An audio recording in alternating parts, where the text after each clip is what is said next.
ये बच गया था कल, है ना, एक दो चीजें बच गई थी। पीएम सूर्य घर योजना बताने की आवश्यकता शायद नहीं है, लेकिन फिर भी ठीक है। क्या होता है पीएम सूर्य घर योजना में?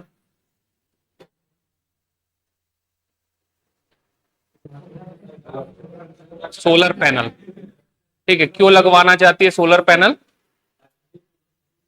ऊर्जा उत्पादन में सरकार का बोझ कम हो सके, हाँ या ना, और आप लोगों की सहभागिता भी सुनिश्चित की जा सके कि आप लोग भी क्या करेंगे, ऊर्जा उत्पादक बन करके महंगे बिजली बिल से बच सकते हैं, है ना, क्योंकि अपना घर का जो छत है वो ऐसे ही बिना यूज के वेस्ट हो रहा है। तो अगर वहां पे सोलर पैनल लगाएगी सरकार और आपकी सहभागिता सुनिश्चित करेगी, तो आपके घरों का भी उपयोग किस तौर पे किया जा सकता है, एक पावर जनरेटर के तौर पे या सौर ऊर्जा संयंत्र के तौर पर उसको विकसित किया जा सकता है।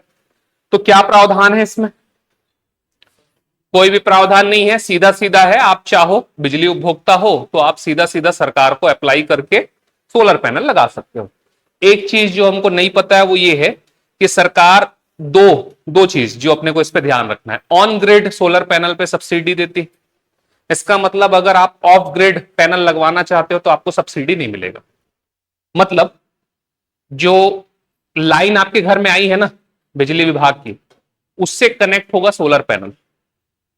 दूसरी चीज, एक इस पे और चर्चा करेंगे 2 मिनट बाद, है ना। दूसरी चीज क्या है, सरकार केवल ऐसे सोलर पैनल पे सब्सिडी दे रही है जो कि भारत निर्मित, ठीक है। चाइना निर्मित भी आपके सोलर पैनल आ रहे हैं और भी अलग अलग देशों से सोलर पैनल आ रहे हैं, उस पर सब्सिडी नहीं है। सब्सिडी इसीलिए दिया जा रहा है क्योंकि आप भारत निर्मित अर्थात मेक इन इंडिया जो कॉन्सेप्ट है उस पर अपना भरोसा दिखा करके अपने घर पे सोलर पैनल लगवाओ, ठीक है। अब चलता कैसे है थोड़ा बहुत जानकारी है, ठीक है। थोड़ी सी भ्रांतियां हैं उसको मैं दूर कर देता हूं। पढ़ाई में उपयोग हो ना हो, आपके डेली जीवन में जरूर उपयोग होगा। हमको लगता है कि सोलर पैनल लगवा लिए मतलब दिन रात सब समान है और उसी से हमारा घर चलेगा, ऐसा नहीं होता, ठीक है। ऑन ग्रिड, जो मैंने आपको पहली बात कही ना, ऑन ग्रिड का मतलब यह है कि ग्रिड से आपका पूरा का पूरा सिस्टम कनेक्टेड रहेगा, जुड़ा हुआ रहेगा, ठीक। अब आप बिजली बना रहे हो सुबेरे, है ना, दिन में ही तो बनेगा बिजली, रात में तो बनेगी नहीं क्योंकि सूर्य की रोशनी कब आ रही है, दिन में। तो जो बिजली बन रहा है उसमें से जो आप उपयोग कर ले रहे हो, कंजम्पशन हो रहा है, तो दिन में जो आप बिजली बना रहे हो उसमें से कंजम्पशन अपने घर का पूरा कर लेते हैं। इसका मतलब क्या है कि आप टीवी चला रहे हो ना दिन में, तो आप वहां से ग्रिड से बिजली नहीं ले रहे हो, अपितु अपने सोलर पैनल से बना हुआ बिजली उपयोग कर ले रहे हो। नीचे मीटर लगा है, जितना आपने कंजम्पशन कर लिया उसके बाद बची हुई बिजली दिन में कहां चली जाती है, ग्रिड में चली जाती है। मतलब आप सरकार को क्या कर देते हो, बिजली सप्लाई कर देते हो, ठीक है। उदाहरण के लिए मान लेते हैं आपने 12 यूनिट बिजली बनाई, कितने यूनिट बिजली बनाई, और दिन भर में आपने 5 यूनिट बिजली कंजम्पशन कर ली, तो कितना हो गया, 7 यूनिट बचा।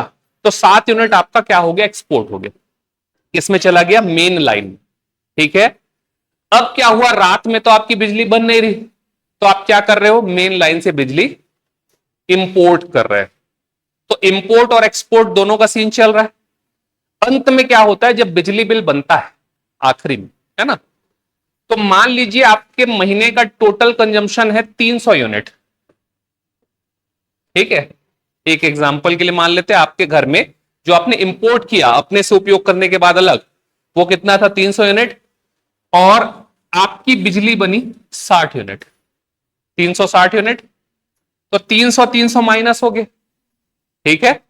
और बाकी एक्सपोर्ट में गया 60 यूनिट, वो चला जाएगा कैरी फॉरवर्ड, किसमें चला जाता है, कैरी फॉरवर्ड। हर महीने का ऐसे ऐसे कैरी फॉरवर्ड होता है। पहले इसकी क्लैरिटी नहीं थी कि इसका सीन क्या रहेगा, है ना, कैरी फॉरवर्ड जो हो रहा है उसका उपयोग कैसे होगा। तो अभी ये पता चला है रिसेंटली कि साल का जो फाइनेंशियल ईयर खत्म होता है ना 31 मार्च को, तो 31 मार्च तक के कैरी फॉरवर्ड में जो भी रहेगा अंत में उसको कैलकुलेट करके लगभग 2 या ₹2.5 के हिसाब से आपको पैसा पे किया जाएगा, ठीक है। तो ये हो गया इधर की बात। दूसरा, इसका उल्टा हो गया, तो इसका उल्टा हो गया तो ऐसा नहीं है कि 60 यूनिट का इनिशियल 60 यूनिट का पैसा देना है आपको, ठीक है। क्या लगता है, इनिशियल 60 यूनिट का पैसा नहीं देना है, 300 के बाद जो 60 यूनिट का जो पैसा लग रहा है ना 6 रुपए के हिसाब से, वो आपको देना है। ठीक है, सरकार आपसे 2.5 रुपए में खरीद रही है, आपको 4 रुपए से लेके 8 रुपए तक के बेच रही है। मोर बिजली ऐप यूज करते होंगे, उसमें जाके देखोगे 8 रुपए तक का दर है। अगर आप 600 यूनिट से अधिक उपयोग कर रहे हैं तो 8 रुपए के दर से सरकार आपको बिजली बेच रही है। तो फायदे के साथ साथ नुकसान भी है, मैं आपको ये बताना चाह रहा हूं। हो सकता है कि आपको कुछ घुमा के प्रश्न पूछ दे, सीधा सीधा तो बहुत पूछ लिया है कि लाभ या हानि के बारे में। खैर, क्लियर है यहां तक? कितना सब्सिडी मिल रहा है? सबसे पहले तो कितने लोड तक को सब्सिडी मिलेगा?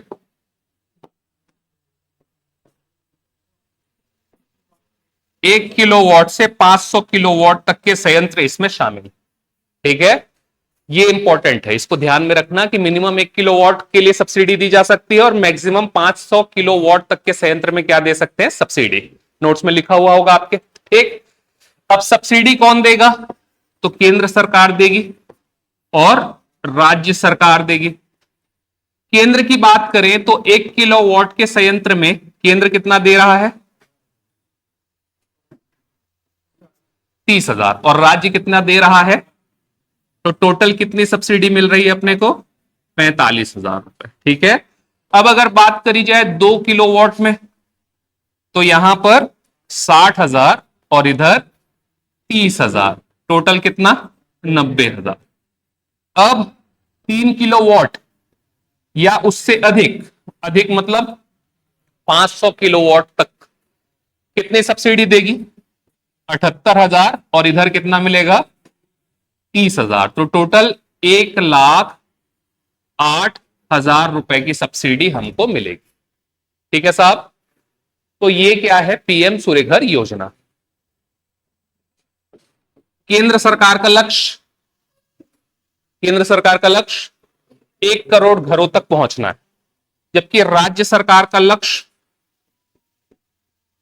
ठीक है, तो राज्य का लक्ष्य है 5 लाख और केंद्र का लक्ष्य है 1 करोड़ घरों तक पहुंचना। यह भी ध्यान रखना, एक एग्जाम में पूछा हुआ क्वेश्चन। ठीक है, 5 लाख की जगह वो 1 करोड़ पूछा था और राज्य लिख दिया था वहां पे। ठीक है, केंद्र वाले में राज्य और राज्य वाले में केंद्र डाल के आपको फंसाया जा सकता है। तो केंद्र का लक्ष्य 1 करोड़ घरों तक पहुंचना और राज्य का लक्ष्य 5 लाख घरों तक पहुंचना है। किसके माध्यम से? पीएम सूर्यघर योजना। एक और योजना चल रही है क्या? एम ऊर्जा जन अभियान। एम ऊर्जा नाम सुने क्या? नहीं सुने?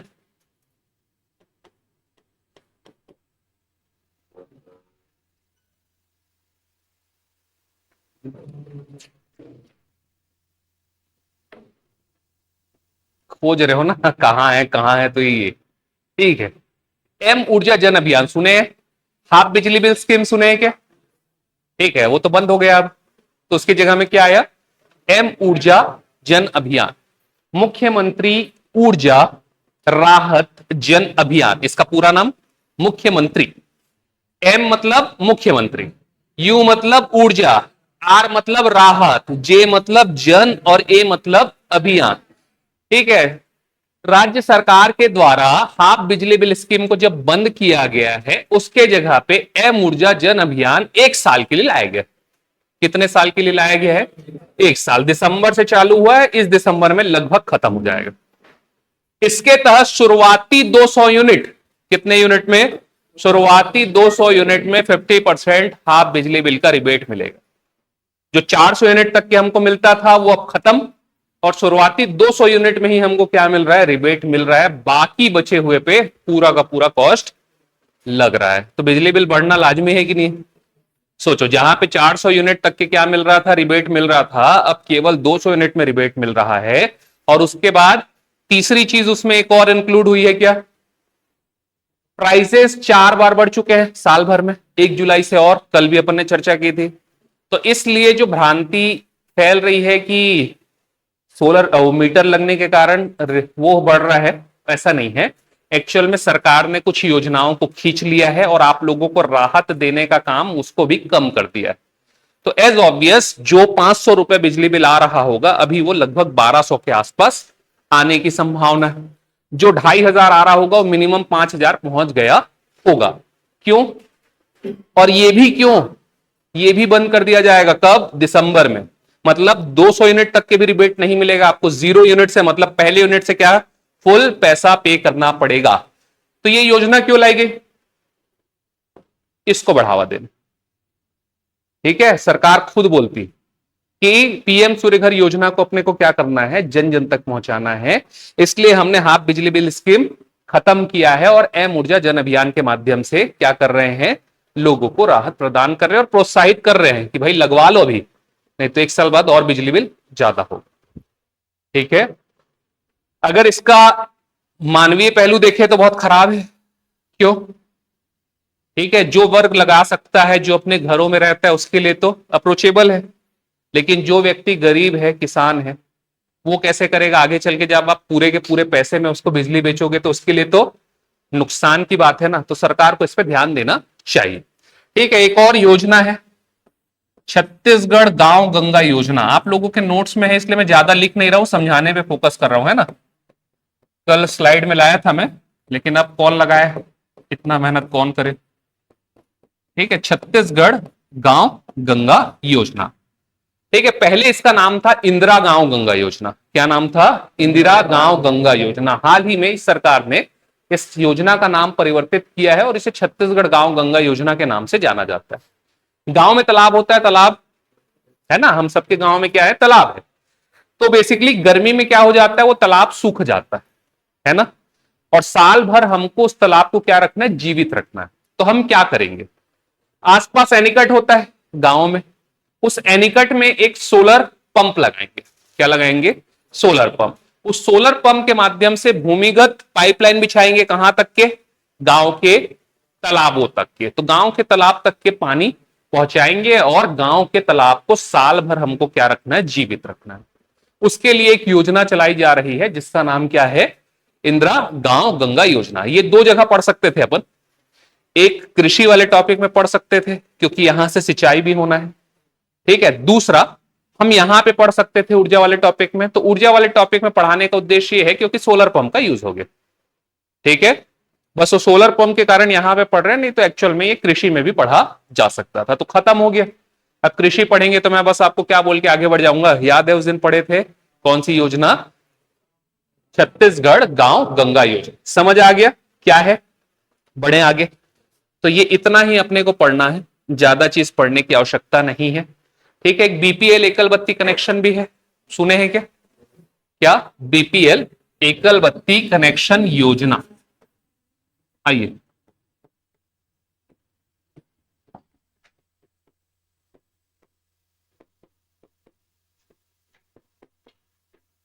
ठीक है, एकल बत्ती क्या होता है? Single phase. हम लोग सुनते हैं ना घर में कि हमारे घर में सिंगल फेस कनेक्शन है या 3 फेस कनेक्शन है, ऐसा बोल के। तो 3 फेस कनेक्शन प्रोवाइड नहीं करना है, सिंगल फेस कनेक्शन प्रोवाइड करेंगे। किसको करेंगे?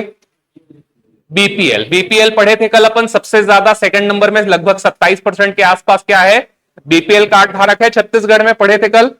ठीक है, तो बीपीएल कार्ड धारी व्यक्तियों को हमको क्या करना है, कनेक्शन प्रोवाइड करना है। इस कनेक्शन की खास बात यह है कि इसमें शुरुआती 30 यूनिट फ्री रहता है। क्या रहेगा? शुरुआती 30 यूनिट फ्री। देखो सिंपल सा लॉजिक क्या है, बीपीएल व्यक्ति है। हाँ, अब छत्तीसगढ़ में बीपीएल की परिभाषा थोड़ी अलग हो गई है, स्कॉर्पियो वाला भी बीपीएल में काउंट करवा लेता है अपने आप को, लेकिन एक्चुअल में देखा जाए तो बीपीएल कौन होता है?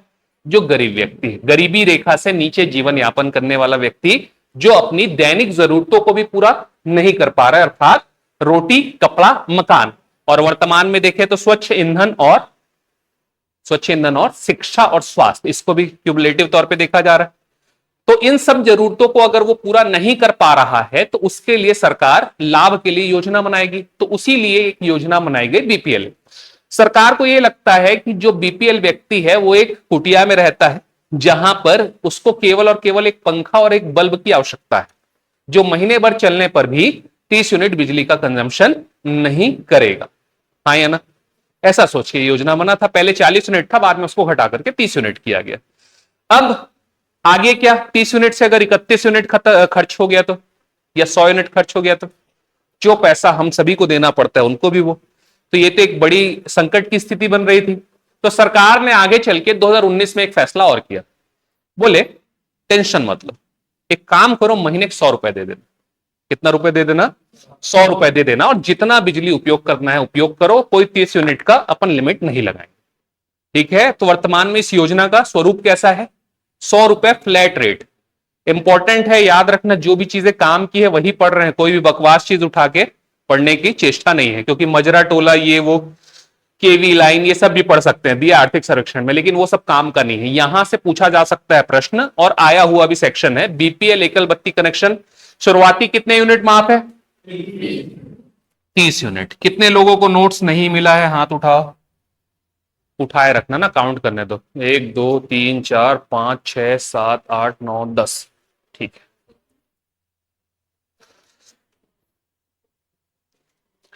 मेरे क्लास में लिखने में फोकस मत करना साहब, मैं फिर से बोल रहा हूं, आप लोगों को नोट्स की सुविधा प्रदान की जाएगी।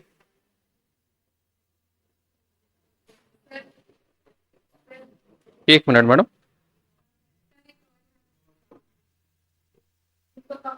अच्छा, 11वें व्यक्ति आप हो?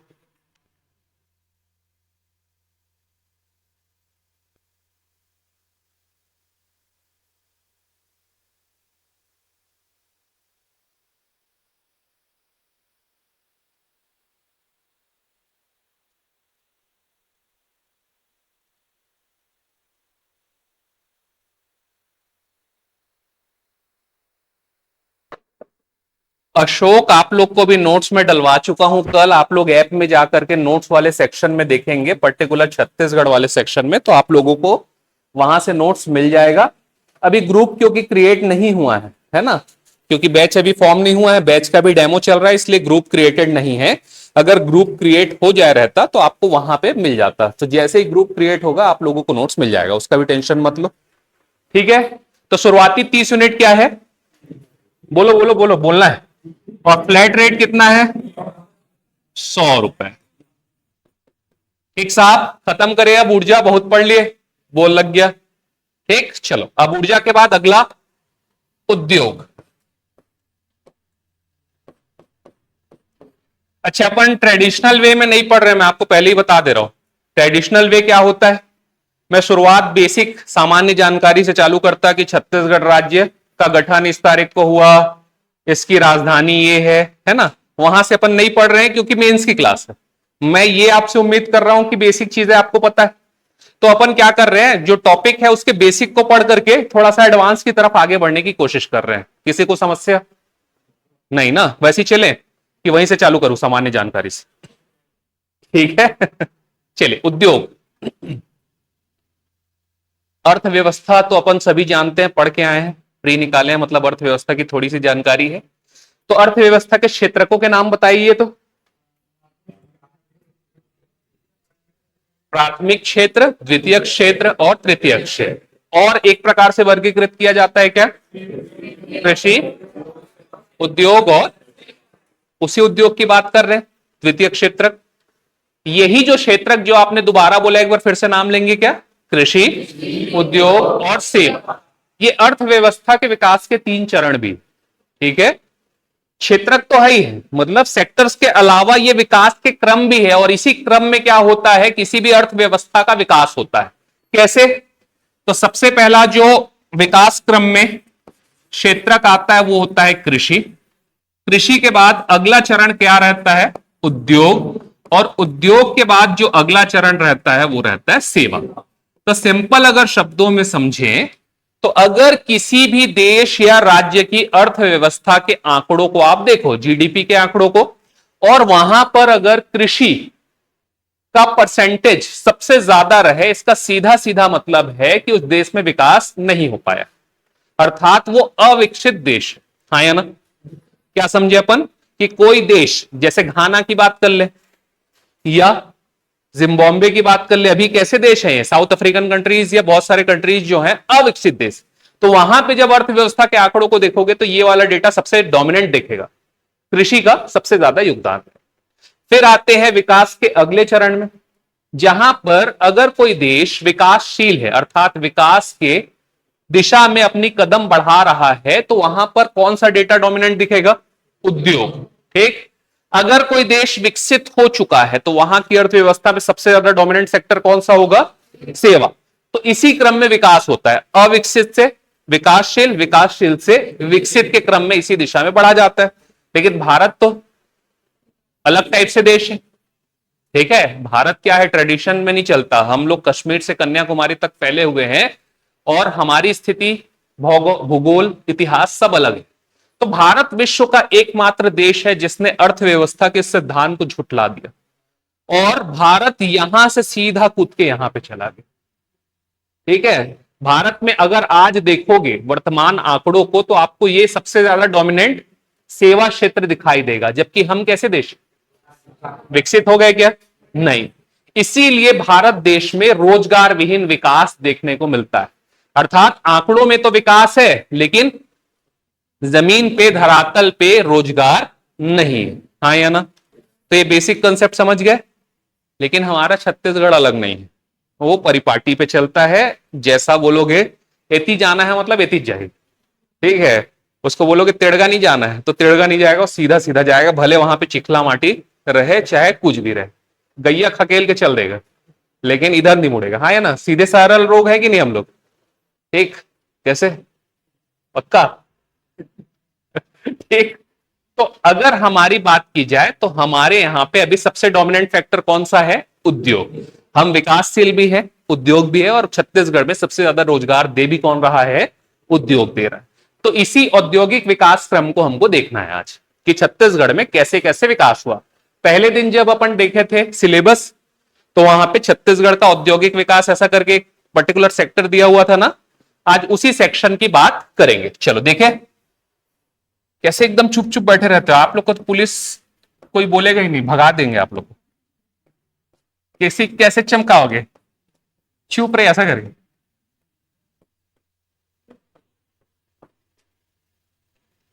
एक बात बताओ, जंतर मंतर में जो चल रहा है उसमें पुलिस की भूमिका पे आप लोगों के क्या विचार। आप लोग भी कहीं ना कहीं जेएनजी हो, ठीक है, सही गलत की बात नहीं करते, केवल पुलिस की भूमिका, क्योंकि आप लोग भी पुलिस पे जाने वाले हो, है ना। तो हल्का सा जान लो, कैसे साहब, क्या विचार आपके, कोई विचार नहीं है। हाँ, क्या क्या विचार साहब, ज्यादा बल प्रयोग किया जा रहा है, ठीक। आप रहते तो नहीं करते, मान लो एक ऑफिसर हो आप, मैं ये नहीं बोल रहा हूं आप एक एसआई हो, आप top most decision maker officer हो, उस स्थिति में क्या करते,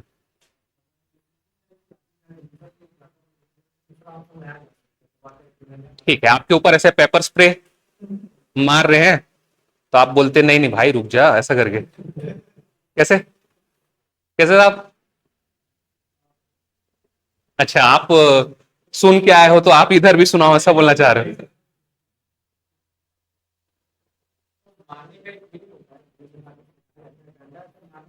बिलो द बेल्ट,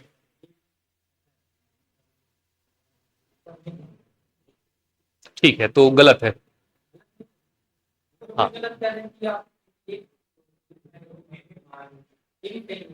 संविधान पढ़े अपन, आर्टिकल 19, आर्टिकल 19(2), 19(2) है ना, क्या है वहां पे, निर्बंधन, ठीक है। आर्टिकल 19(1) के सारे प्रावधानों का 19(1), 19(1) का अर्थात अभिव्यक्ति की आजादी, उसके निर्बंधन 19(2) में दिए गए। क्या क्या है, पहला, लॉ एंड ऑर्डर नहीं बिगड़ना चाहिए, तो क्या वहां पर लॉ एंड ऑर्डर की सिचुएशन थी, थी कि नहीं थी, थी या नहीं थी, थी।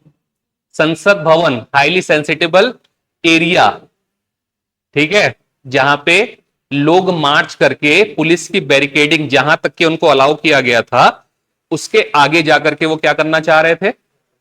दूसरी चीज, मैत्री नहीं बिगड़नी चाहिए किसी भी विदेशी देश के साथ, आया ना।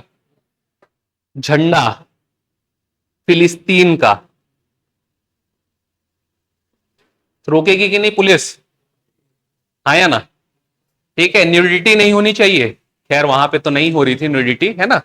और क्या, और हेल्थ इश्यूज नहीं क्रिएट होने चाहिए, वहां पे हेल्थ इश्यूज क्रिएट किया जा रहा था पेपर स्प्रे के माध्यम से, तो रोकेगी कि नहीं पुलिस, कैसे रोकेगी ये थोड़ा सा डिबेटेबल हो सकता है, बट लीगल तरीके से पुलिस वहां पर सही थी।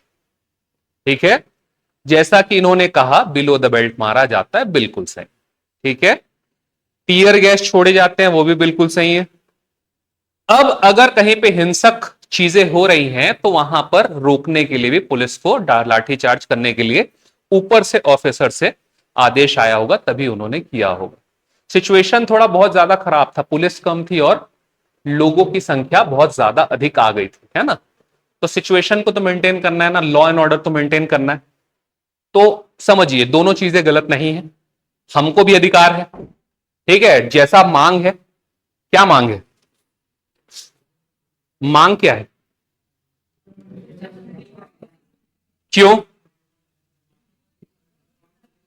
पीछे पास कर क्या, पेपर लीक के कारण शिक्षा मंत्री का इस्तीफा, तो क्या ये मांग जायज है, तो हाँ बिल्कुल जायज है। इसके लिए हम प्रदर्शन कर सकते हैं, तो बिल्कुल कर सकते हैं, हाँ या ना। बस किस में रह करके, संविधान के दायरे में रह करके। तो प्रदर्शन भी जायज था और पुलिस का बिहेवियर भी जायज था। ये चर्चा यहां पर इसलिए क्योंकि अंत में आप लोग भी कल एसआई के तौर पर एक अधिकारी बनने जा रहे हो, तो आपका क्या मत है ये जानने के लिए मैंने आपसे प्रश्न किया। ठीक है साहब, हाँ या नहीं।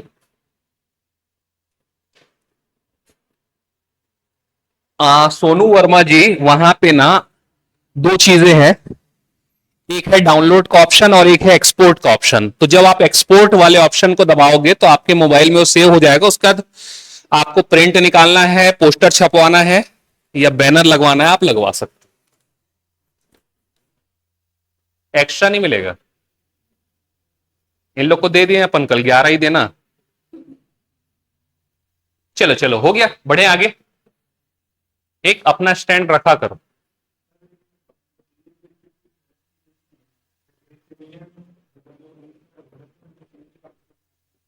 नहीं मैं तो उसमें एग्री कर रहा हूं ना आपसे, नहीं मैं तो उससे एग्री कर रहा हूं आपसे, मैं कहीं एग्री नहीं कर रहा हूं, लेकिन एक पुलिस की जो क्यूमुलेटिव भूमिका है,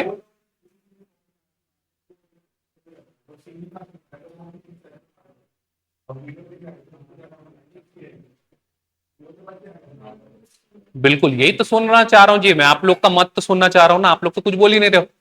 कल तो इंटरव्यू भी तो होना है ना आप लोगों का, ऐसा थोड़ी है कि मेंस देते ही, फिजिकल देते ही 5 चरण का पेपर है, पता है कि नहीं। पहला प्री, दूसरा, तीसरा, चौथा, पांचवा। ठीक है, पिछले बार तो 5 चरण थे, इस बार 4 नहीं हो जाए तो ज्यादा अच्छा है। ठीक है, वो तो हो गया ना, बेसिकली, बेसिकली देखोगे तो पार्ट ऑफ प्रोसेस है वो प्री के पहले, बट उसको चरण नहीं मान सकते। ठीक है, चलो ठीक है, 6 चरण, ठीक है।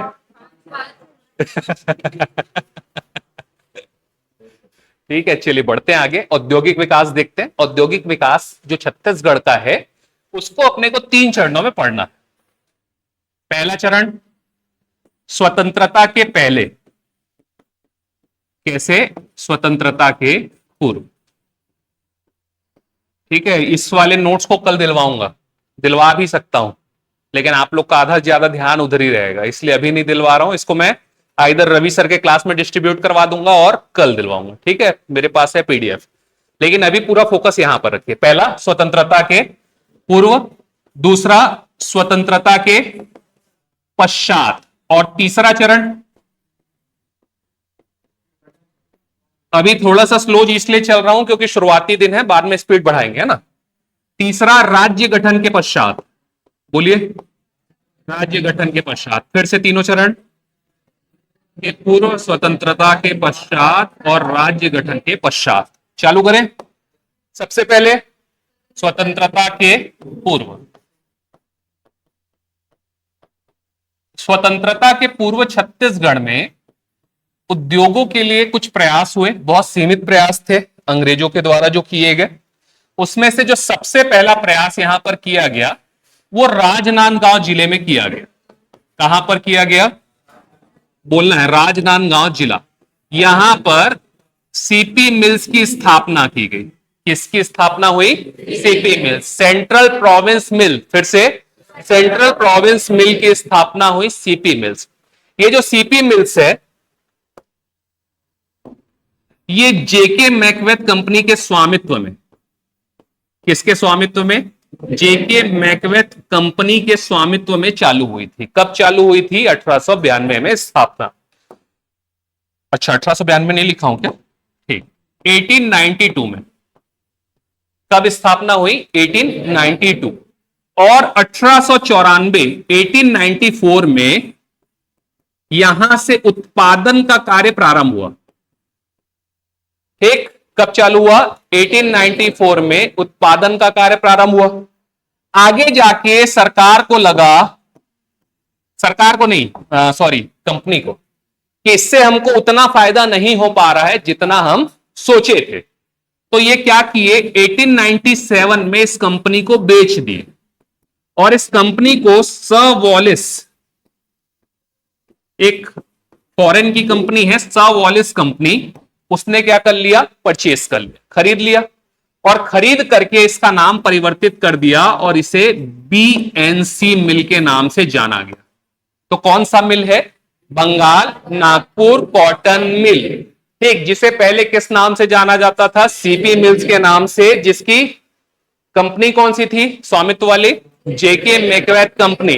बाद में उत्पादन कब चालू हुआ? 1894 में। 1897 में इसका विक्रय कर दिया गया और स्वामित्व परिवर्तन होकर के सर वॉलिस कंपनी के पास चला गया और इसका नाम बदल करके बीएनसी मिल किया गया।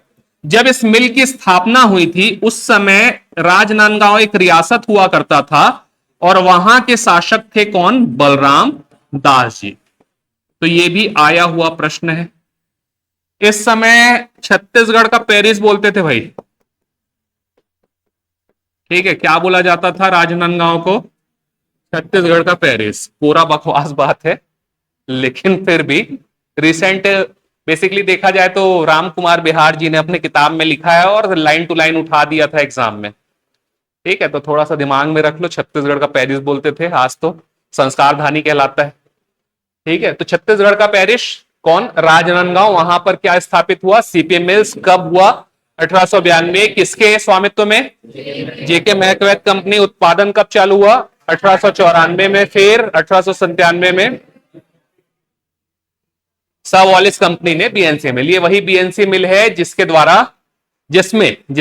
जिसमें बहुत सारे आंदोलन हुए। 3 मजदूर आंदोलन आगे चल के अपने को देखने को मिलेंगे।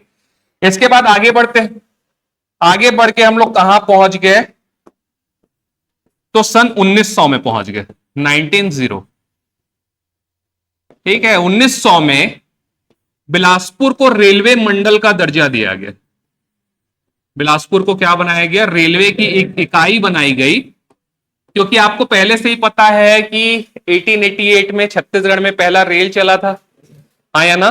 तो जब रेलवे चलेगा तो इस क्षेत्र में रेलवे प्रशासन का विकास करना पड़ेगा। और रेलवे प्रशासन के विकास की पहली नीति कब लाई गई? 1900 में। और 1900 में क्या बनाया गया? बिलासपुर को रेलवे मंडल बनाया गया। बड़े हल्का सा आगे। इसके बाद आगे बढ़ के हम लोग पहुंच गए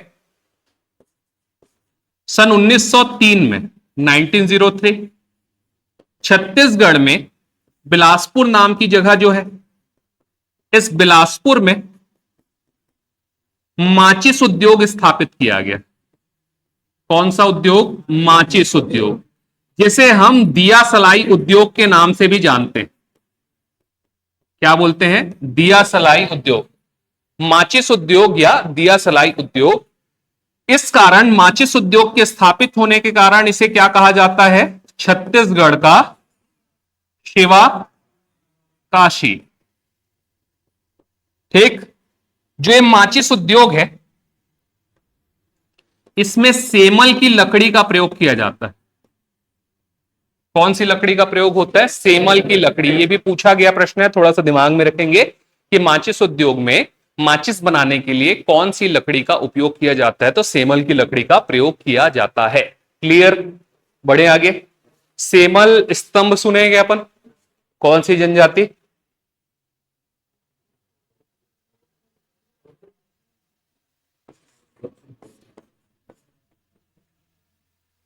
कौन सी जनजाति? भतरा जनजाति। कोरकू बोल रहे हो तो उसमें मेघनाथ स्तंभ है क्या? तो कैसे कंफ्यूज हो रहे हो? कोरकू, मेघनाद स्तंभ, घोटुल स्तंभ, मोरिया, उर्सकल, उर्सकल, कोटेकल, उर्सकल, कोटेकल, अनालगढ़िया, अनालगट्टा, सुने क्या? मुड़िया। कौन सी जनजाति? मुड़िया कि माड़िया? माड़िया। मुड़िया का तो बता दिए हो, घोटुल स्तंभ, ये सब किसका है? माड़िया जनजाति का। ठीक है, बस रिवाइज कर लिए। बड़े आगे। अगला सन कौन सा? तो 1935। कहां पहुंच गए? 1935। 1935 में छत्तीसगढ़ में पहला जूट उद्योग लगा क्या? कहां पर? नाम क्या था? Mohan jute mill. ठीक, बस एक लाइन में याद रखना है, मोहन जूट मिल की स्थापना सन 1935 में रायगढ़ में की गई थी। ठीक है, तो स्वतंत्रता के पहले इतने सारे उद्योग अपने को दिमाग में रखने हैं। कितने उद्योग? तो टोटल 4 उद्योग, जिसमें पहला बीएनसी मिल, दूसरा रेलवे का बिलासपुर मंडल, तीसरा बिलासपुर में माचिस उद्योग, और चौथा 1935 में रायगढ़ का मोहन जूट मिल। ठीक है, बढ़े आगे। अगला क्या? स्वतंत्रता के पश्चात।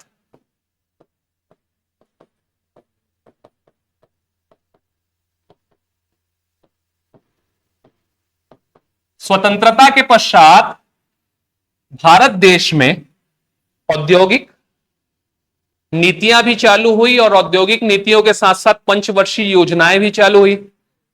पंचवर्षीय योजना और औद्योगिक नीति, है ना, अगर हम देखें तो 1955 में शायद पहली औद्योगिक नीति आई थी, है ना, और 1951 में पहली पंचवर्षीय योजना आई थी।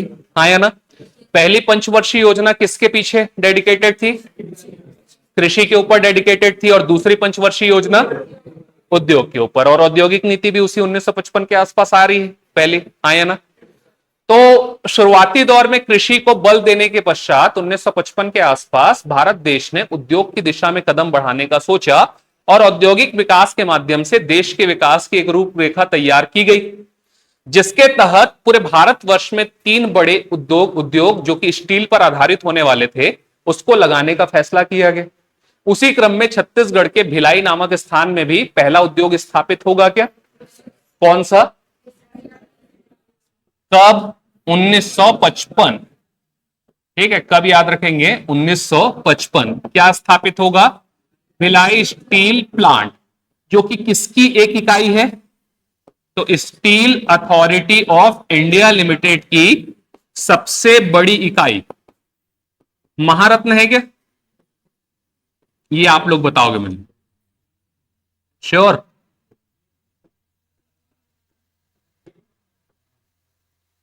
ठीक है, तो steel authority of India limited की सबसे बड़ी इकाई कौन सी है? Bhilai steel plant. किसके सहयोग से बनी? सोवियत संघ, है ना। सोवियत संघ बहुत सारे देशों का संघ हुआ करता था, जिसमें वर्तमान में लड़ रहे रूस और यूक्रेन भी शामिल थे, जिसमें सबसे बड़ी कंट्री वर्तमान में रूस बची है, इसलिए हम लोग सामान्य शब्दों में क्या कह देते हैं? रूस। लेकिन एक्चुअल में उस समय किसने सहयोग किया था? सोवियत संघ ने। तो मैं वैसे रूस लिख देता हूं, लेकिन एग्जाम में अपने को क्या ही पूछता है? सोवियत संघ। सोवियत संघ ने हमको बीएसपी बनाने में सहयोग किया। बहुत बड़ा मुद्दा था उस जमाने के हिसाब से। ठीक है, अमेरिका भी बिडिंग कर रहा था, यहां पे लॉबिंग कर रहा था कि उसको बीएसपी में सहयोग करने का अवसर मिले। लेकिन हमने किसको चुना? क्योंकि उस समय कौन थे प्रधानमंत्री? जवाहरलाल नेहरू। और पंडित जवाहरलाल नेहरू की विचारधारा किसके तरफ झुकाव रखती थी? समाजवाद की तरफ। तो समाजवादी देश कौन था? सोवियत संघ। तो हमने किसको मौका दिया? सोवियत संघ को, कि भाई आप हमारा सहयोग करिए।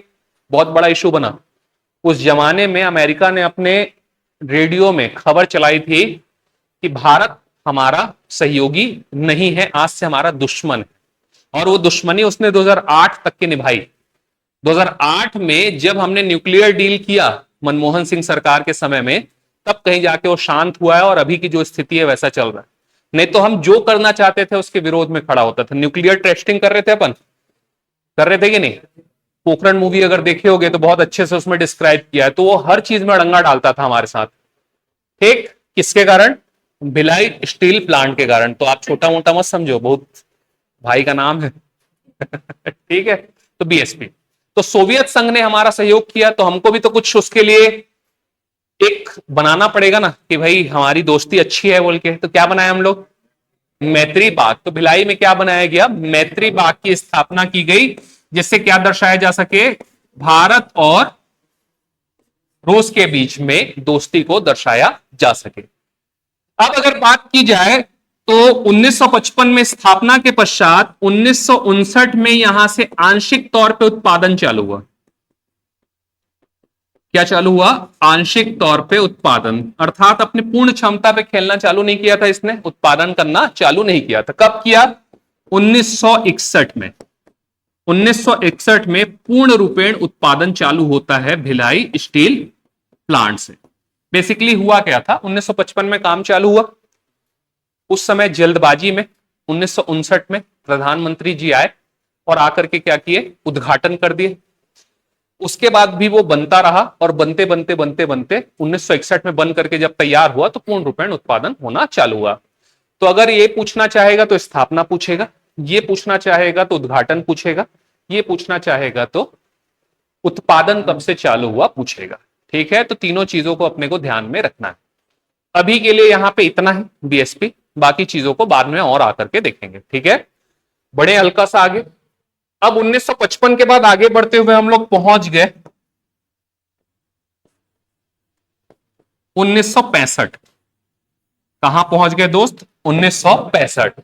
1965 में छत्तीसगढ़ में दो बड़े उद्योग स्थापित हुए। ठीक है, दो बड़े उद्योग, जिसमें से पहला उद्योग दुर्ग जिले के जामुल में स्थापित हुआ। ठीक है, बिल्कुल सही, एसोसिएट सीमेंट कंपनी जामुल। ठीक है, कहां पर? एसोसिएट सीमेंट कंपनी जामुल में, जो कि प्रदेश का क्या है? पहला सीमेंट कारखाना है, जो कि दुर्ग जिले में स्थापित है। क्या यह क्लियर है? बड़े हल्का सा आगे चलिए। इसी 1965 में कोरबा जिले में, वेरी गुड, किसकी स्थापना होगी? बाल्को की।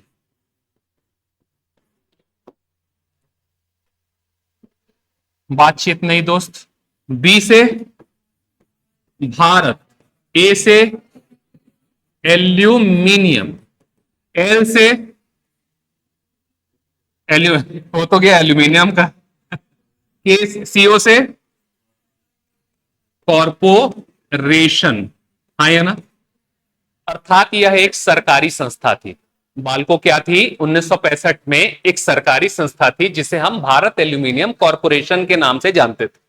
ये जो बाल्को है 1965 में इसकी स्थापना हुई और 1975 से यहां पे क्या चालू हो गया? उत्पादन प्रारंभ हो गया।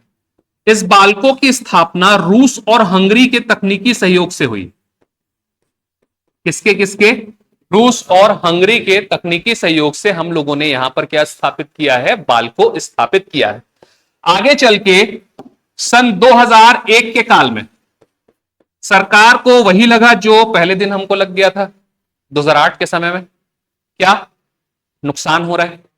जितना प्रोडक्शन होना चाहिए उतना प्रोडक्शन नहीं हो पा रहा है, जितना लाभ होना चाहिए उतना लाभ नहीं हो पा रहा है, उत्पादकता भी क्या है? कम है। लोगों के द्वारा अर्थात कार्य करने वाले लोगों के मन में स्थिरता का भाव है, डर नहीं है कि उन्हें नौकरी से निकाला जा सकता है, इसलिए वो अपने कार्यभार को अच्छे से नहीं कर रहे हैं। इसलिए हमें क्या करना चाहिए? इस फील्ड में कंपटीशन को बढ़ाने के लिए और सरकार के नुकसान की पूर्ति करने के लिए इसका विनिवेशीकरण कर दिया जाना चाहिए। क्या कर दिया जाना चाहिए? विनिवेशीकरण, डिस इन्वेस्टमेंट या निजीकरण, प्राइवेटाइजेशन। निजीकरण के माध्यम से ही क्या होता है? विनिवेशीकरण होता है। तो दोनों एक ही सिक्के के दो पहलू। इसके तहत हमने क्या किया? 51% शेयर और 49% शेयर के दो पूल्स में बांट लिया। किसको? बाल्को को। जिसमें से 49% शेयर किसने रखा? तो भारत सरकार ने रखा। और 51% शेयर किसको बेच दिया? वेदांता ग्रुप की कंपनी स्टारलाइट। ठीक है, वेदांता ग्रुप तो अपन जान ही रहे हैं, अभी चल रहा है मुद्दा कहां पर,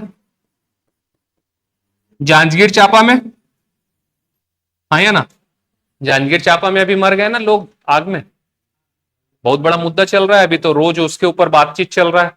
अनिल अग्रवाल जो इसके मैनेजिंग डायरेक्टर है, उनके ऊपर भी केस हुआ है, वेदांता ग्रुप के जितने भी सीनियर जो टॉप मोस्ट लेयर है उसके ऊपर केस हुआ है छत्तीसगढ़ में ही। तो ये वही स्टारलाइट कंपनी की पेरेंट कंपनी वेदांता ग्रुप, ठीक है। तो बेसिकली क्या होता है कि स्वामित्व तो किसके पास रहता है, जिसके पास 50% से 1% शेयर भी ऊपर है उसके पास स्वामित्व तो रहने वाला। तो अब ये सरकारी संस्था न रह करके क्या हो गई, निजी हाथों में चली गई और निजी कंपनी बन गई। तो अब बाल्को तो बाल्को रहा, लेकिन इसका नाम परिवर्तित हो गया। जहां पर बी से तो भारत रहा, ए से एल्यूमिनियम रहा, लेकिन को से अब ये क्या बन गया, कंपनी लिमिटेड। ठीक है, तो पहले जो भारत एल्यूमिनियम कॉरपोरेशन था वो अब क्या बन गया, भारत एल्यूमिनियम कंपनी लिमिटेड, सरकारी संस्था से निजी कंपनी। ठीक है, इसको भी अभी यहीं तक पढ़ते हैं, बाकी चीजों को थोड़ा आगे देख लेंगे। और क्लियर है कि बाल को एक बार रिवाइज करेंगे तीनों चीजों को, तीनों कहां, हाँ तीन ही तो है। चलिए, स्वतंत्रता के पश्चात सबसे पहले भिलाई स्टील प्लांट, कब, 1955 में भिलाई स्टील प्लांट, जो कि सेल की सबसे बड़ी इकाई है। फिर सोवियत संघ के सहयोग से इसको बनाया गया और मैत्री बाग भारत और रूस की मैत्री को दर्शाने के लिए 1959 में आंशिक उत्पादन, 1961 में पूर्ण रूपेण उत्पादन। फिर आगे बढ़े 1965, पहली संस्था, दूसरी संस्था बाल्को, पूरा नाम भारत एल्यूमिनियम कॉरपोरेशन। उत्पादन कब से चालू हुआ, आगे जाकर के 2001 में विनिवेशीकरण या निजीकरण कर दिया गया। 51% शेयर और 49% शेयर भारत सरकार ने रखा, जिसके बाद इस कंपनी का नाम भारत एल्यूमिनियम कंपनी। ये संस्था किसके तकनीकी सहयोग से बनी है, रूस और हंगरी के तकनीकी सहयोग से। बढ़ते हैं थोड़ा सा आगे, कहां तक पहुंच गए अपन, 1965 तक पहुंच गए। अब 1965 के बाद दो हो गया था ना, 1965 के बाद आ जाते हैं 1966, 1966 में रायपुर में WRS की स्थापना की गई। किसकी स्थापना की गई, WRS। W से तात्पर्य वैगन, R से तात्पर्य रिपेयर और S से तात्पर्य शॉप। कैसे जी किशन, क्या है WRS बताइए।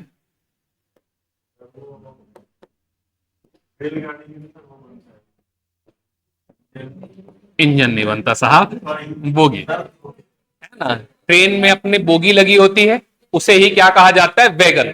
चाहे वो मालगाड़ी हो चाहे वो पैसेंजर ट्रेन हो, दोनों में बोगी कहा जाता है उसको। उस बोगी में अगर कोई समस्या आती है तो उसको रिपेयर करने के लिए एक वर्कशॉप की स्थापना रायपुर जैसे शहर में की गई। देखा जाए तो एक बहुत बड़ा उद्योग है जिसमें बहुत सारे लोगों को रोजगार मिला कि नहीं मिला। तभी तो आप बिलासपुर से आते हो तो WRS कॉलोनी सुनने को मिलता है ना, स्टेशन ही बना दिया WRS colony station, specific colony बनी है यहाँ पे काम करने वाले लोगों के लिए। अर्थात आप समझ सकते हैं कितने सारे काम करने वाले लोग यहाँ पर होंगे। तो एक बहुत बड़ा उद्योग लगा 1966 में, जिसका परिचालन 1968 से चालू हुआ।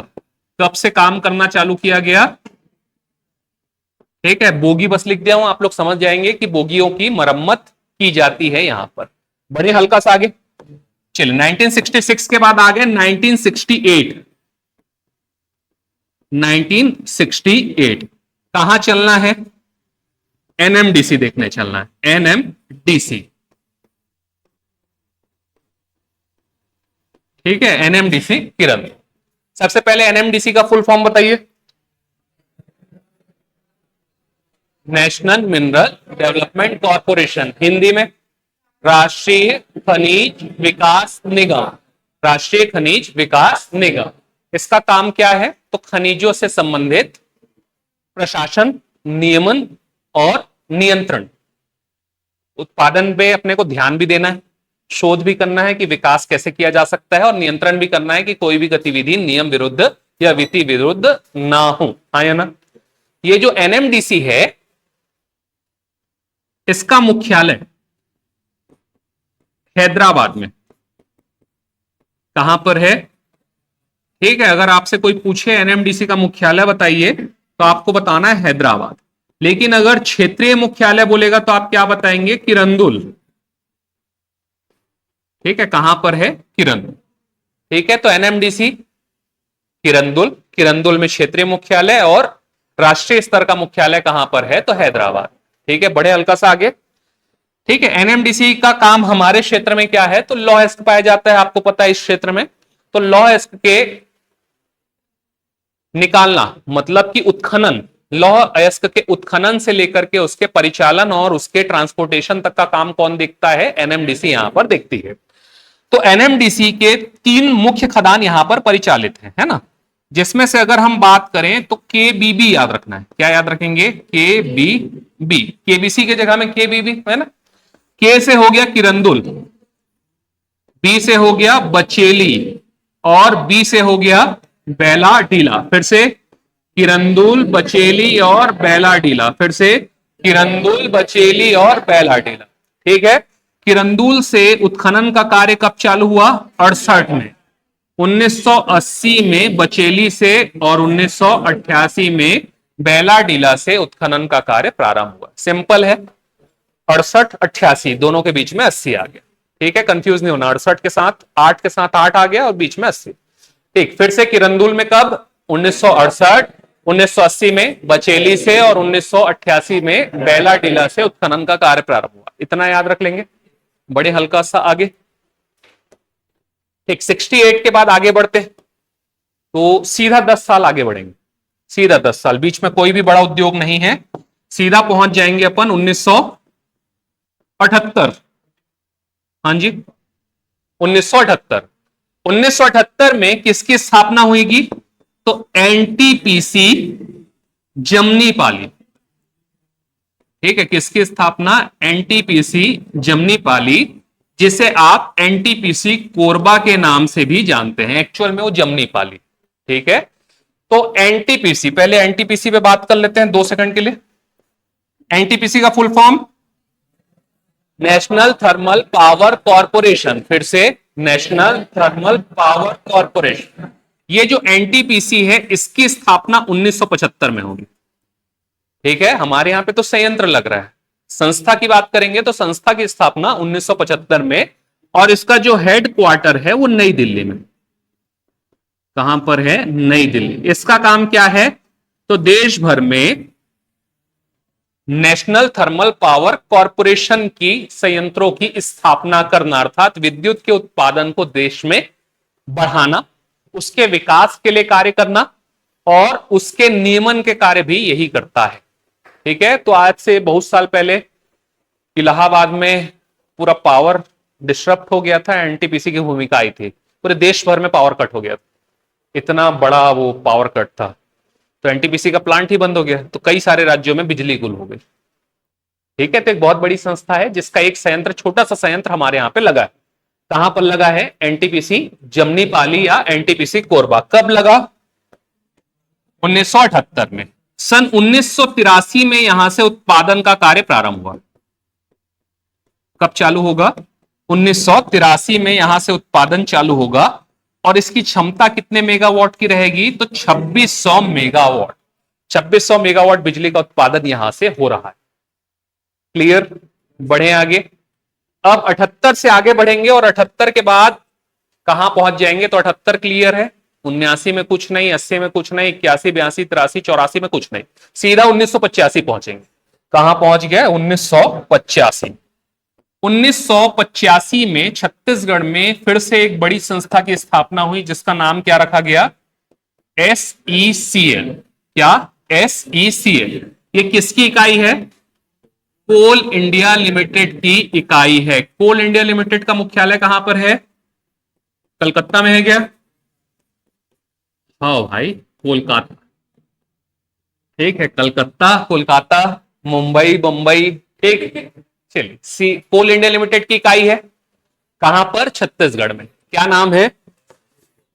पूरा फुल फॉर्म साउथ ईस्टर्न कोल फील्ड्स लिमिटेड। ठीक है, ये जो SECL है, इसका जो मुख्यालय है वो बिलासपुर में, कहां पर रहेगा, बिलासपुर में। और उप मुख्यालय कहां पर है, ठीक है, जिसको मैं क्षेत्रीय मुख्यालय लिख दूं तो विश्रामपुर। कौन से जिले में विश्रामपुर, सूरजपुर जिले के विश्रामपुर, ठीक है। कोयला पाया जाता है विश्रामपुर में, ठीक है। राम जी कोला पीते हुए विश्राम कर रहे हैं, ऐसा करके पढ़े हैं, ठीक है। राम कोला और विश्रामपुर, सूरजपुर में दो ही तो कोयला खदाने हैं, एक है राम कोला और एक है विश्रामपुर। तो हमने कैसे पढ़ा था उसको, राम, हम लोग मतलब पहले जो मेरे पढ़े होंगे, राम जी विश्राम करते हुए कोला पीते हैं सूरजपुर में, ठीक।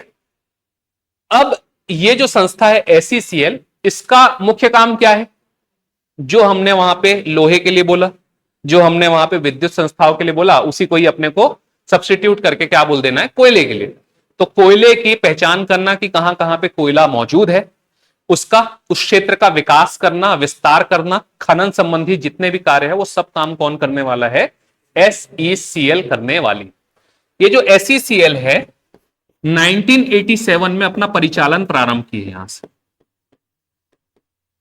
कब, 1987 में। सेटअप बनाना स्टार्ट कर दिया था 85 में, लेकिन काम कब से चालू हुआ है, 87 से। याद रहेगा।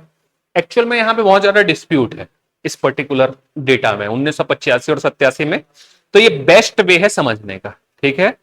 अब चूंकि कई एग्जाम, बहुत सारे एग्जाम हुए हमारे छत्तीसगढ़ में राज्य बनने के बाद में, और बहुत सारे एग्जामों में सेम फैक्ट को कभी 85 लेता है, कभी 86 लेता है, कभी 87 लेता है। तो 1985 से लेकर 87 तक सब ले चुका है एक ही संस्था। अगर CGPSC ले रहा है तो CGPSC भी दोनों तीनों फैक्ट को एक बार में उठा लिया, व्यापम लिया है तो वो भी अलग अलग एग्जाम में अलग अलग आंसर लिया। तो यहां पे हमको फंसना नहीं, सीधी बात है ना, हमको क्या है, निकल जाना है। अगर 85 दिखा 85 मानना है, 86 दिखा 86 मानना है, 87 दिखा 87 मानना है। तीनों दिख जाए तो 85 मार के आना, छोड़ना तो नहीं। क्या मार के आएंगे, 85, क्योंकि वेबसाइट वगैरह में जो ऑफिशियल डॉक्यूमेंटेशन है वहां पे 85 लिखा हुआ, ठीक है। प्रॉपर SECL के सोर्सेस में जाओगे तो 85 मेंशन करते हैं वो। तो इसलिए समझने के लिए ये बढ़िया है कि 85 में स्थापित हुआ और काम करना 87 में चालू किया। तब दोनों पूछेगा तो हम लगा के आ सकते हैं, ठीक है। अब 1985 के बाद लास्ट उद्योग हमको याद रखना है 1988 में।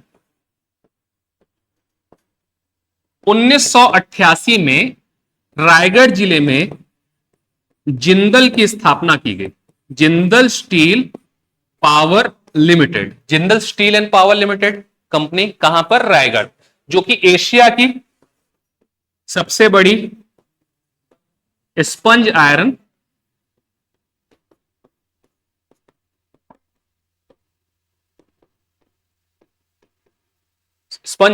फैक्ट्री, ठीक है। अपना समय नहीं हुआ ना अभी, कौन था, स्टूडेंट था कि, ठीक, चलो। हाँ, उन लोग अब उनका क्लास छूट गया तो उनको लगेगा कि इधर भी छूट गया, इधर नहीं छूटा है ना, ये भी कैसे छोड़ देंगे आप लोग को। चलिए, कौन सी संस्था, Jindal steel and power limited, ठीक है, एशिया की सबसे बड़ी स्पंज आयरन फैक्ट्री। क्लियर है, यहां तक कोई भी समस्या अपने को नहीं, पूछ लेते हैं।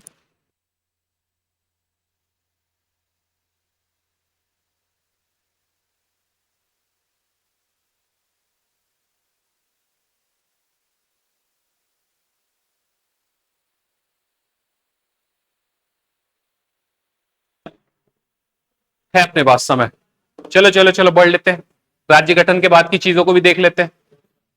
क्लियर है ना, बढ़े आगे। सबको इसका नोट्स मैं बंटवा दूंगा, बोला हूं, टेंशन नहीं लेना। आपके पास सामने प्रत्यक्ष उदाहरण है कि आप लोगों को चीजें मिल जाती हैं, भले लेट जल्दी वो एक अलग मुद्दा है, ठीक है। आप लोगों को तो पहले ही पहले मिल रहा है, कल आए नहीं थे, नोट्स पहले बढ़ गया था, पढ़े बाद में, ठीक। चलिए, राज्य गठन के पश्चात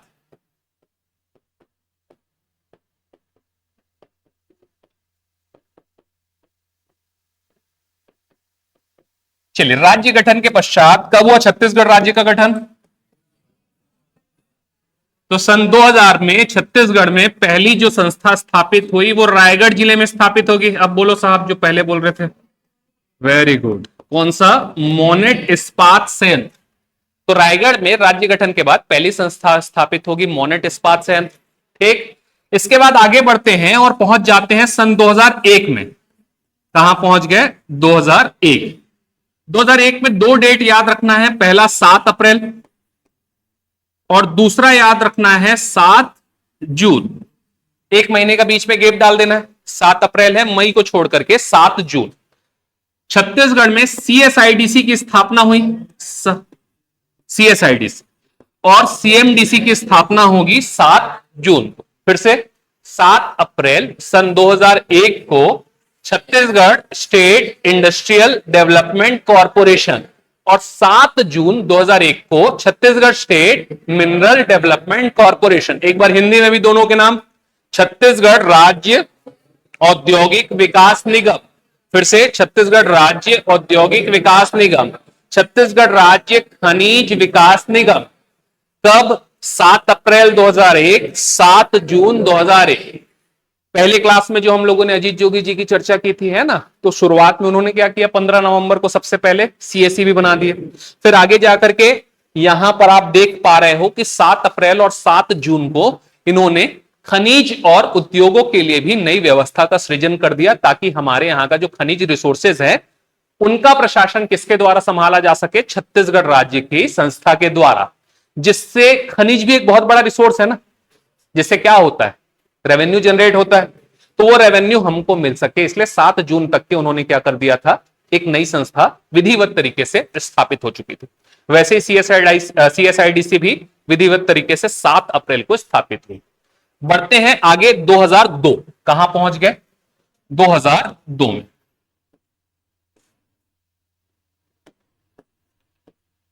2002 में छत्तीसगढ़ में कुछ संस्थाएं स्थापित होंगी, कुछ नहीं मतलब एक से अधिक। सबसे पहले स्थापित होगा 2002 में, बोलिए नाम, मोनेट इस्पात संयंत्र। तो रायपुर में एक और बड़ी सी स्टील कंपनी स्थापित होगी मंदिर हसौद वाले क्षेत्र में, जिसे हम मोनेट इस्पात संयंत्र के नाम से जानेंगे। तो पहली संस्था 2002 रायपुर में मोनेट। दूसरा कवर्धा जिला, कौन सा जिला? कवर्धा। तो कवर्धा जिले में रामहेपुर नाम की एक जगह है। कौन सी जगह है? रामहेपुर। इस रामहेपुर में प्रदेश का पहला शक्कर कारखाना स्थापित होगा, जिसे हम भोरमदेव सहकारी शक्कर कारखाना के नाम से जानेंगे। तो दूसरी संस्था जो 2002 में स्थापित होगी वो ये। इसके अतिरिक्त तीसरी जो संस्था स्थापित होगी 2002 में, वो बिलासपुर जिले में स्थापित होगी। कहां पर? तो सीपत नाम की जगह पर। सुने हैं सीपत? ठीक, क्या है यहां पर? एनटीपीसी। तो एनटीपीसी सीपत की स्थापना भी कब हुई? सन 2002 में। ये जो एनटीपीसी सीपत है, ये 2008 से उत्पादन का कार्य प्रारंभ किया है और इसकी उत्पादन क्षमता 2980 मेगावाट। कितने मेगावाट से? 2980 मेगावाट। फिर से 2002 में रायपुर जिले में मोनेट इस्पात संयंत्र, कवर्धा जिले के रामेपुर में भोरमदेव सहकारी शक्कर कारखाना और बिलासपुर के सीपत में कब स्थापना? 2002 में। उत्पादन कब? 2008 में। कितने मेगावाट? 2980 मेगावाट। वर्तमान स्थिति में आज की तिथि में बात की जाए तो छत्तीसगढ़ में सबसे बड़ा एनटीपीसी का संयंत्र यही है, जिससे 2980 मेगावाट का, और सुपर क्रिटिकल बॉयलर टेक्निक पे चलता है ना। बॉयलर की एक अलग टेक्निक है जिसे हम सुपर क्रिटिकल बॉयलर टेक्निक के नाम से जानते हैं। उसी सिद्धांत पे काम करने वाला राज्य का एकमात्र ताप विद्युत गृह, जो कि कौन सा है? एनटीपीसी सीपत। बड़े हल्का सा आगे चलो, 2002 के बाद पहुंच जाते हैं 2003। कितनी हो गई थी संख्या? 3, है ना। कहां पहुंच गए?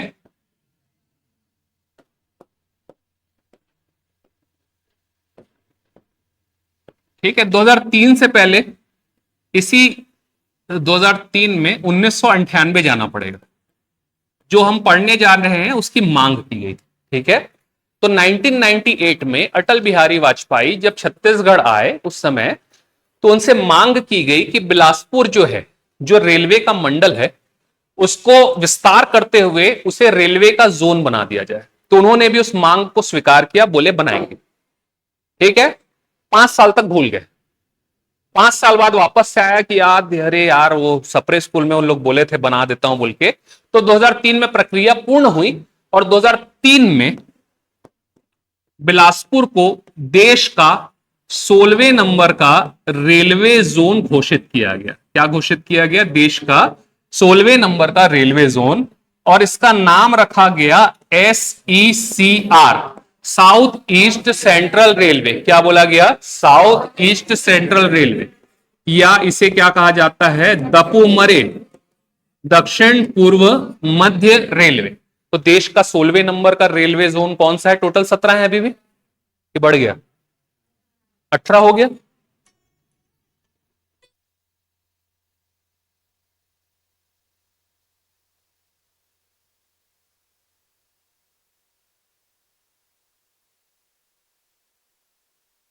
तो रेलवे जोन कौन सा? दक्षिण पूर्व मध्य रेलवे। 18वां कौन सा है? वो तो 17वां है। 18वां कौन सा है? तो कोस्ट वाला ही तो 17 था। विशाखापट्टनम वाला जो कोस्टल था ना, वो 17 था। मेरे को 17 तक के याद है। अगर 18वां बोल रहे हो तो आप लोग कल बताना मेरे को कौन सा है। ठीक। कैसे जी, कितना है अभी? 17 है कि 18? कौन सा है तो 18? पोस्ट वाला 17वें नंबर का था। एक बार आप लोग देख के बताओ मुझे कल। ठीक, चलो इधर देखते हैं। तो 16वें नंबर का railway zone south east central railway. इसके अंतर्गत 3 मंडल आते हैं। कितने मंडल आते हैं? 3। पहला स्वयं बिलासपुर मंडल, दूसरा रायपुर रेल मंडल और तीसरा नागपुर रेल मंडल। फिर से बिलासपुर, रायपुर और नागपुर। कुछ विशेष बात है क्या इस जोन की? सबसे ज्यादा राजस्व, है ना? क्यों? कोयला, लोहा, कोयला, लोहा। जब आप लोहा मेरे साथ, मैं जब लोहा बोल रहा हूं और आप लोग ना हाँ में सिर हिला रहे हो ना, तो आप लोग गलत हो जाते हो। क्यों? क्योंकि जो हमारा बेलाडीला से विशाखापट्टनम वाला जो रेल मार्ग है, वो SECR का पार्ट नहीं है। ये विशाखापट्टनम जो कोस्टल एरिया वाला जो अपन बात कर रहे हैं ना, ये उसका पार्ट है। तो यहां पर हम गलत हो जाते हैं, क्योंकि वो जो नीचे से लोहा जा रहा है वो SECR में नहीं आता। तो हमारे यहां से जो मुख्यतः कोयला निकल रहा है और जो चूना पत्थर निकल रहा है ना, बेसिकली सबसे ज्यादा मात्रा में कोयला और चूना पत्थर ही है उस इसके क्षेत्र में। तो उसी से हम सबसे ज्यादा रेवेन्यू जनरेट कर रहे हैं। इसीलिए आप देखते हो कि ट्रेन में जा रहे हो, भाटा पारम रोक देता है, पहले 2-4 ठोक मालगाड़ी निकालता है। क्यों? क्योंकि पैसा वहां से ज्यादा मिल रहा है। आप लोग कितना 100 रुपए टिकट लेते हो, अब बोलते हो एसी भी चाहिए, ठीक है, सीट भी चाहिए, ऐसे करके कैसे? तो 2003 बड़े हल्का सा आगे। अब 2003 के बाद चलते हैं 3 के बाद 4 में कुछ नहीं, 5 में कुछ नहीं, 6 चलते। कहां चले? सीधा 2006। देखो कभी रटना नहीं है अपने को, समझ के चलना है। ठीक है, रटोगे तो भूल जाएंगे अपन कि इसके बाद यही आएगा तब आएगा। अभी अपन कैसे कर रहे हैं कि 2 के बाद 3 में कुछ है क्या, 4 में, तो समझ समझ के आप बढ़ोगे तो आराम से याद होगा। ठीक है, तो 2006 में कुछ था कि पढ़ा चुका हूं लास्ट क्लास में, डॉक्टर श्यामा प्रसाद मुखर्जी ताप विद्युत गृह। इतना बस लिख दो चल जाएगा। कहां पर है ये? कोरबा, पूरा नाम कोरबा पूर्व में। ठीक है, यहां पे ही तो सोलर पावर प्लांट लग रहा है क्या? 2 ठोक सोलर प्लांट कल पढ़े थे अपन राखड़ वाले एरिया में। और वेरी गुड, है ना? तो चीजों को याद करते हुए भी चलिए, है ना? ठीक, 2006 क्लियर। अब 6, 7, 7, ठीक है, 2007 कर लेते हैं, कोई इशू नहीं। तो 2006 में क्या है ये बताओ? पेरी सिका सार। ठीक है, तो 2006 में क्या पढ़े थे अपन? पेरी सिका सार। तो ये वैसे उद्योग नहीं है, तो इसको हटा। ठीक है, तो सीधा आ जाइए 2007। 2007 के बाद बढ़े 1 साल, कहां पहुंच गए? 2008। 2008 में NMDC पढ़े थे अपन। उस NMDC का नगर नार प्लांट सेटअप होना चालू हुआ। कहां पर है नगरनार? बहुत विवादित प्लांट है क्या? क्यों विवादित है? क्योंकि सरकार के द्वारा स्थापित किया गया, लेकिन जब इसका उत्पादन चालू होने वाला था, कमीशन होने वाला था, तो लोगों के मन में भ्रांतियां फैलाई गई कि इसका निजीकरण किया जाने वाला है। तो लोगों को डर लग गया, हमारी नौकरी जिसको हम जमीन दिए हैं क्योंकि नौकरी मिलेगा करके थोड़ा सा सोच कर रखे थे, अगर वो निजी कंपनी के हाथ में चला गया तो हमारी नौकरी छिना गई, हमारा आर्थिक आजीविका का साधन तो पहले ही जा चुका है। तो इस भय के कारण बहुत ज्यादा विवाद की स्थिति बन रही थी। फिर सरकार ने आकर के क्लैरिफाई किया कि नहीं, हम इसे खुद चलाएंगे बोल के। ठीक है, कितना साल चलाएंगे वो बात अलग है, लेकिन अभी तो खुद ही चलाएंगे।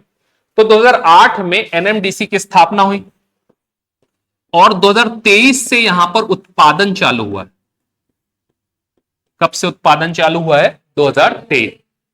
बीएसपी का भाई है भिलाई स्टील प्लांट। जिस प्रकार एक बहुत बड़ी संरचना है ना हमारे यहाँ पे स्टील को मैन्युफैक्चरिंग में, उसी का दूसरा भाई हमारे छत्तीसगढ़ में कौन है? एनएमडीसी।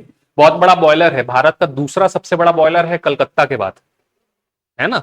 तो याद रखना, एक बड़ी संस्था एनएमडीसी है, स्टील के क्षेत्र में काम कर रही है। जो लोहा हम निकाल करके जापान को भेज दे रहे थे पूरा का पूरा विशाखापट्टनम के माध्यम से, पूरा ना भेज करके यहां स्टील प्लांट लगा करके उत्पादन का कार्य भी किया जा रहा है, प्रोसेसिंग भी किया जा रहा है। क्लियर? तो लॉयस्क से स्टील तक का सफर यहां से भी हो रहा है। इसके बाद आगे बढ़ते हैं और 2008 के बाद सीधा सीधा आ जाते हैं 2013-14। कहां पहुंच गए? 2013-14। कौन से जिले में? तो रायगढ़ में। रायगढ़ जिले में एक और एनटीपीसी की स्थापना की गई, जिसे हम एनटीपीसी लारा के नाम से जानते हैं। तो कौन सा संस्था? NTPC Lara. एनटीपीसी लारा 2019 में आंशिक रूप से उत्पादन करना प्रारंभ किया है। क्या किया है? आंशिक रूप से उत्पादन करना चालू किया है। जब ये पूर्ण रूपेण उत्पादन करेगा तो इसकी क्षमता 4200 मेगावाट होगी। कितने मेगावाट होगी? 4200 मेगावाट होगी। और हमने पहले ही एक शब्द उपयोग कर लिया है कि अभी पूर्ण रूपेण उत्पादन ना करते हुए आंशिक उत्पादन कर रहा है। तो वर्तमान में इसकी क्षमता जिसमें ये रन कर रहा है वो कितनी है? 1800 मेगावाट। तो 1800 मेगावाट के साथ संचालन हो रहा है और जब वो कंप्लीट हो जाएगा तो 4200 मेगावाट पे रन करेगा और छत्तीसगढ़ की सबसे बड़ी एनटीपीसी का दर्जा भी हासिल कर लेगा। क्योंकि थोड़ी देर पहले हमने एनटीपीसी सीपत पढ़ा था, वहां पे मैंने क्या बोला? वर्तमान तारीख तक के सबसे बड़ी संस्था है, इसीलिए वहां पे वर्तमान तारीख उपयोग किया गया, क्योंकि ये जब स्टैब्लिश होगा तो ये सबसे बड़ी हो जाएगी। बढ़े आगे, बस हो तो गया। और 2013-14 के बाद 2016 कहां पहुंच गए? 2016 अटल बिहारी वाजपेयी, मड़वा, तेंदु भाठा, ताप विद्युत ग्रह। बस इतना लिख रहा हूं, अपन इतने में काम चला लेंगे। ठीक, इसके बाद कोई बड़ा एडवांसमेंट काम अभी नहीं हुआ है। 2023 में जो हुआ वो आप पढ़ ही चुके हो, नगरनार का उत्पादन चालू। तो इतनी सारी चीजें हमको औद्योगिक विकास के क्रम में याद रख लेनी। कोई समस्या है? ठीक है, चल। हम्म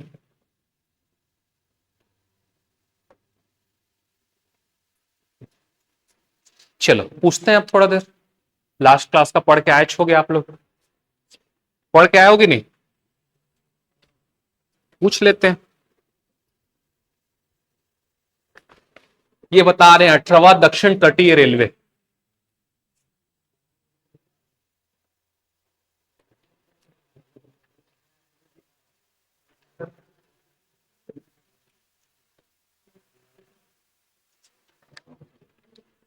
कैसे? बताओ। सब बढ़िया। तो मड़वा तेंदु भाटा की स्थापना कब हुई थी?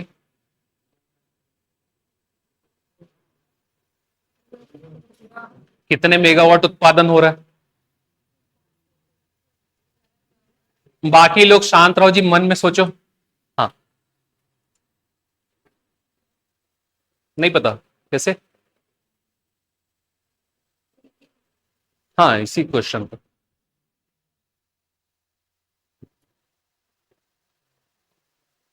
ठीक है, चलो छोड़ देते हैं। ठीक। कितने लोग आए हैं आज? आप पहला दिन है, कितने मार्क्स आ रहे हैं आपके? क्वेश्चन वाइज बताओगे ज्यादा अच्छा रहेगा। हाँ, क्योंकि इसमें 3 नंबर 50 क्वेश्चन कैटेगरी एससी। ठीक साहब, 65 जनरल। ठीक है, आप लोग तो थे कल, आप भी थे। हाँ, आप भी थे पहले। हाँ, कितने मार्क्स आ रहे हैं, कितने क्वेश्चन सही हैं आपके? 50 कैटेगरी। ठीक, अंदर हो सब, इस क्लास में जितने भी बैठे हो सब अंदर वाले ही बैठे हैं। ठीक, इधर साहब पहला दिन है आपका, पीछे। हाँ, कितने क्वेश्चन और कैटेगरी? कल नहीं पूछा था ना मैं, तो आज पूछने का पहला दिन है। हाँ, एसटी और मार्क्स 44। ठीक साहब, आपका 55। आप पहले से हैं पुलिस में, ऐसा लग रहा है जैसे आपसे मूछ वगैरह है। कैसे है कि नहीं है? ठीक मैडम, 53 कैटेगरी। साहब आपका भी पहला दिन, आप तो आए, दूसरा है लेकिन आपसे भी कल नहीं पूछा था। अच्छा भूल गया, एक बार और बता दो क्या है। Very good. ठीक है, और तो कोई नहीं बचा, आपसे बच गए पूछना। हाँ यार, 11 नोट्स बांटा हूं, बताए केवल 4-5 लोग। हाँ, कितना? 58 ओबीसी। हाँ साहब, 61 ओबीसी। आप लोग के लिए एक बख्शीश, जितने भी लोग मेरे को मार्क्स बताए हो, इन लोग का पता है मेरे को, जो भी आज बताया सब अंदर हो रहे हो। ठीक है, सीधा सीधा पहली बात, मेंस तो पढ़ो ही पढ़ो। मैं आज एक दो लोग को और बोला हूं, आप लोग को भी बोल रहा हूं कि अपने फिजिकल को एकदम मजबूत करना तैयार, है ना? क्योंकि एक चीज समझो, हर किसी का मेंस अच्छा नहीं जाएगा। ठीक है, हर किसी का अच्छा नहीं जाएगा, और हर किसी का फिजिकल भी अच्छा नहीं जाएगा। फिजिकल में पिछले बार बहुत ज्यादा लोग कटे, आप देखोगे तो नंबर उतना नहीं गया, मेंस में एकदम ठीक ठाक करके फिजिकल में जो अच्छा कर लिया वो अंदर। देखो, पढ़ने वाले फिजिकल में कमजोर होते हैं, फिजिकल वाले पढ़ने में कमजोर होते हैं। जो दोनों को मैनेज करके चल लिया, मतलब दोनों को औसत बना लिया ना, उसका सिलेक्शन है। एक चीज और, जो फिजिकल नहीं कर सकता है, जबरदस्ती अपना मेहनत बेकार मत करो, कोई और एग्जाम कर लो। ठीक है, सीधी सी बात है। ठीक, फिजिकल पहले देख लो, पैसा भी देने से पहले फिजिकल देख लेना कि वह दौड़ पा रहा हो कि नहीं, गोला फेंका रहा है कि नहीं। मतलब एकदम टारगेट जितना चाहिए उतना नहीं, हल्का फुल्का अगर कर पा रहे हो तो फिर मेहनत करिए। और चूंकि आप लोग बहुत सारे लोग पहले से लगे हुए हो, ऐसा है कि बहुत समय से तैयारी कर रहे हो, लेकिन फिर भी फिजिकल कमजोर ही है। अभी सबको देख के यही लग रहा है कि थोड़ा थोड़ा मेहनत लगेगा। ठीक है, तो चालू कर दो। देखो, एक चीज याद रखना, पहले दिन से ही अपने ऊपर भरोसा रख लो कि मेरा प्री क्लियर हो गया है तो अब तो क्लियर है, अब वहां पे सेकंड थॉट देने की जरूरत नहीं है। दूसरा चीज, आज से ही विश्वास रख लो कि मैं जितना भी पढ़ूंगा वही आएगा। क्या सोचना है? जितना पढ़ूंगा वही आएगा, जो नहीं पढ़ूंगा वो नहीं आएगा। और मेरा मेंस आज से ही निकल रहा है। ठीक है, नहीं निकलेगा तो नहीं निकलेगा, नो डाउट, है ना, कोई इशू नहीं। लेकिन अगर आज ही हार गए ना कि मेरा मेंस निकलेगा नहीं निकलेगा, मैं जो नहीं पढ़ा हूं वही आ जाएगा क्या, तो वहां पे आप खत्म हो जाओ। ठीक, बहुत बड़ा एग्जाम्पल है, बहुत सारे लोग इसी ऑप्टिमिज्म के साथ निकाले हैं पेपर। उनका पढ़ाई उतना अच्छा नहीं था, ना ही उनका पूरा सिलेबस कंप्लीट हुआ था, बट वो अपने मंदर से कॉन्फिडेंट थे। तो क्या होता है मालूम है, पहले दिन से कॉन्फिडेंट रहोगे तो जिस दिन एग्जाम हॉल में बैठोगे ना, तो चीजें अपने आप सही होने लगती है। आप जिसको सोचोगे ना, वही क्वेश्चन क्या होगा, सही होता जाएगा। जिस ऑप्शन को अगर आप टच किए अपने ऊपर, और अपने जिसको भी मानते हो, कुछ भगवान को मानते हैं, कुछ जिसको भी मानते हो, उसके ऊपर भरोसा रखिए और लग जाओ। ठीक है, आज से अगर फिजिकल नहीं कर रहे हो तो आप अपने आप को धोखा दे रहे हो। क्योंकि आपको क्या लग रहा है, मेंस निकलेगा कि नहीं यार, अभी क्या दौड़ूंगा, बाद में दौड़ लूंगा ना, फिर बाद में घुटना छिला जाता है। पिछले बार हुआ है, बारिश में क्या हुआ, दौड़ो आए थे कहां पर, ये अपने कोटा वाले मैदान में। एक आध जगह गड्ढा था, 2-4 लोग फंस फंस के गिरे, और उनका नहीं निकला, क्या रनिंग ही नहीं निकला, इस चक्कर में वो बाहर हो गए। ठीक है, तो अभी से तैयारी करो। दूसरी चीज, ऐसे ग्राउंड में तैयारी करना जहां पर क्या होता हो, जहां पर रनिंग की प्रॉपर कंडीशंस हो, जैसे कोटा है। हाँ ठीक है ना, ठीक है रितेश, हाँ, कोटा जैसे ग्राउंड में तैयारी करना। ठीक है, और या तो कहां करोगे, पुलिस लाइन। ठीक है, कंडीशन प्रॉपर, ताकि आप लोग पहले से एडाप्टेशन रहे। क्योंकि क्या होता है, आप लोगों का जो सिंथेटिक कोट रहता है, आजकल दौड़ने वाले में भी सिंथेटिक कोट बना रहे हैं, हम लोग किस में दौड़ते हैं, मिट्टी में या किस में, बिटुमिनस में। तो प्रॉपर हम वहां पे एक्यूमुलेट नहीं कर पाते हैं। तो प्रैक्टिस कैसे जगह पे करनी चाहिए, एकदम मेन फील्ड में करना चाहिए ना। अगर आप बोलोगे विराट कोहली को मैं रायपुर के बूढ़ा गार्डन वाले मैदान में खिलाऊंगा ये वाले वे, और उसको फिर इंटरनेशनल मैच खेलना रहेगा, तो वो नहीं हो पाएगा। ठीक है, क्लियर। ठीक, अच्छे से बस एक चीज फिर से लास्ट टाइम बोल रहा हूं, अपने ऊपर भरोसा रखना। जिस दिन भरोसा खोगे उस दिन याद दिलाना। वो एक लड़की का गाना है ना, मैं नहीं तो कौन। आगे की, आगे शब्द तो आपको पता ही है, तो बस एक चलिए और